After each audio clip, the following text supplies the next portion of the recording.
I don't know who's going to read this, or if it'll even stay up long, but I need to write it down somewhere before I start doubting that any of it happened. My name's not important, and for reasons that'll make sense later, I won't say exactly where this took place. Just know it's somewhere in the Pacific Northwest, in a small town surrounded by forest and forgotten buildings that no one talks about anymore. It started 2 weeks ago when I was hiking near an area called Alder Creek. I've been trying to get in better shape, and since I work remotely, I spend most afternoons exploring old trails.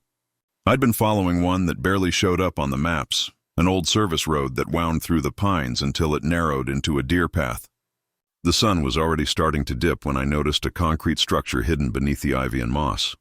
At first, I thought it was some old drainage tunnel, but the closer I got, the more it looked like a bunker.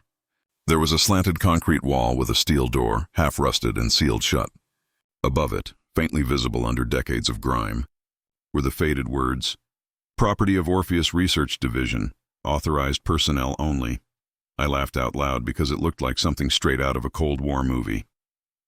The door didn't budge when I pulled on it, so I decided to come back the next day with better light and, honestly, with tools. The next afternoon I returned with a flashlight, a pry bar, and a cheap rechargeable headlamp. I wasn't expecting much. Maybe an empty shelter, maybe a storm drain. But after a few minutes of forcing the hinge, the door gave a low groan and opened a few inches. The smell that came out was thick and old, like mildew and rust, but with something underneath that I can only describe as chemical. I pushed the door open enough to squeeze through. My flashlight beam cut through the darkness, revealing a narrow corridor lined with flaking paint and old cables running along the ceiling. The air was still and heavy, like it hadn't moved in decades. I could hear the faint drip of water echoing somewhere down the hall. About 20 feet in, I found a small room with an overturned desk, a filing cabinet, and a rotary phone mounted to the wall. Everything was covered in a fine layer of gray dust. I tried to open the drawers, but most were rusted shut. One of them, though, slid open enough for me to see a bunch of old ID badges. The photos were black and white, the names mostly illegible, but the logo matched the one on the door, Orpheus Research Division. I kept going deeper, following the main corridor as it sloped gently downward. Eventually, I found a door labeled Sublevel A. It was ajar. Behind it was a larger space, a lab, I guess. There were metal tables, glass equipment, broken fluorescent lights dangling overhead. I ran my fingers across one of the counters and found a thin film of what looked like wax. Then I noticed something stranger. A thick, black cable running along the floor that disappeared into a sealed metal hatch. Whatever was inside that hatch was still connected to the power grid, because when I traced the cable with my flashlight, I saw a faint red light blinking at the far end of the room. That stopped me cold.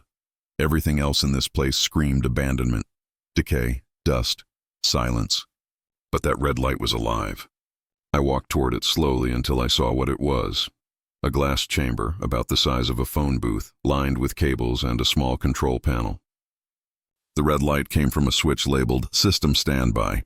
For some reason, seeing that word, standby, made my stomach drop. It meant waiting, expecting, something dormant. I was about to leave when I noticed papers scattered on the floor near a desk. They were brittle, yellowed with age, and stamped with confidential. I started snapping photos with my phone. Most of the text was smudged, but I could make out phrases like Subject 12 exhibiting recursive cognitive patterns. Displacement incomplete. Risk of secondary reflection event. Do not interrupt containment cycle during phase inversion. At that point, my flashlight flickered. I smacked it a few times and the beam came back, weaker than before. The air felt heavier. I don't know if it was my imagination or the lack of oxygen, but I could swear the red light had grown brighter. Something about the chamber drew me closer. I could see faint fingerprints smudged on the inside of the glass. Human-sized. A small metal plaque on the side read, Orpheus Reflection Engine.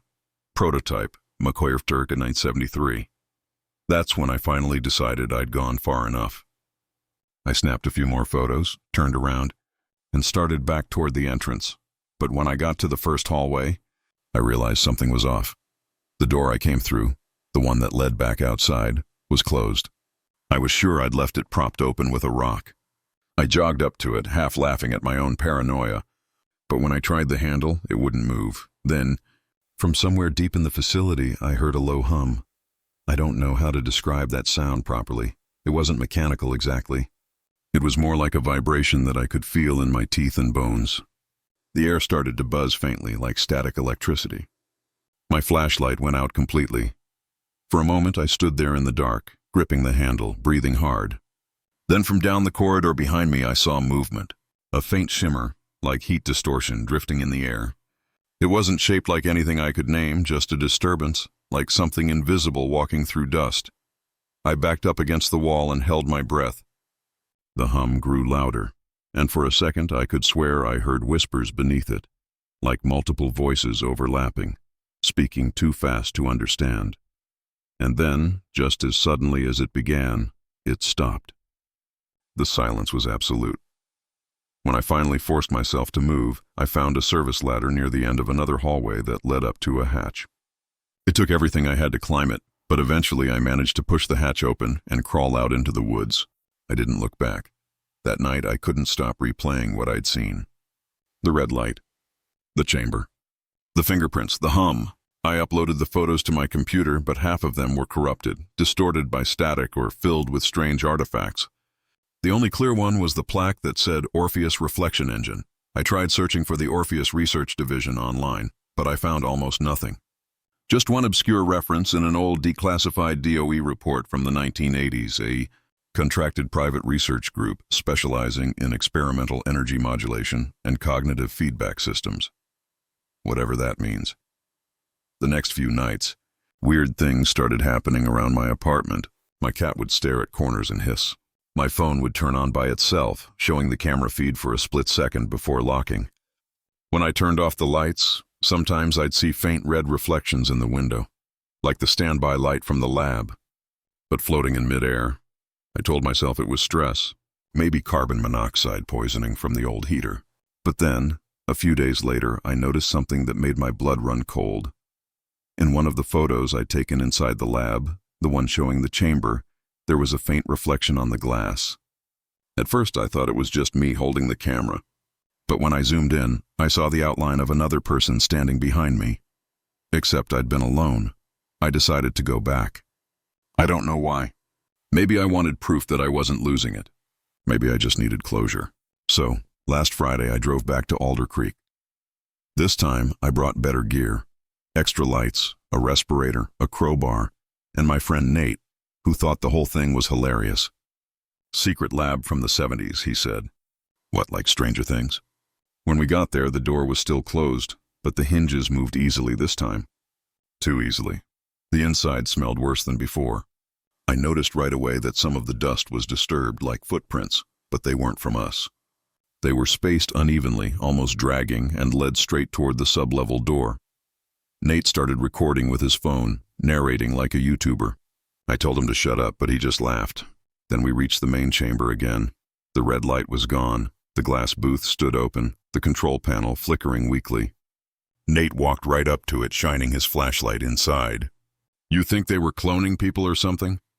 he said. I was about to answer when the hum started again. It rolled through the floor like a tremor, deep and low, and the lights on the control panel flared bright red. The chamber door slammed shut behind Nate with a sound that made me jump. He screamed and hit the glass, but the sound was muffled, like he was underwater. The red light grew so bright it filled the whole room, and for a second, I saw his reflection in it, a dozen versions of him, layered over each other, twisting and merging like film melting in a projector. Then everything went black. When the light faded, the booth was empty. I don't remember running, but somehow I ended up outside again. My car door was wide open, and Nate's phone was sitting on the dashboard, still recording. The footage cuts out right after the light flares, just static afterward. The police searched the area for 3 days. They found the bunker but said it was unsafe and structurally compromised. They didn't find Nate. They told me to stop talking about radiation, hallucinations, and suggested I see a therapist. That was a week ago. I haven't slept properly since. The hum comes back sometimes, faint but real. The reflections have started appearing on more than just my windows, on my TV screen, the toaster, even the surface of my coffee. Always the same shape, a figure standing behind me, just out of focus. Last night I woke up to find my phone recording by itself. The video shows me sleeping, the red standby light blinking in the corner.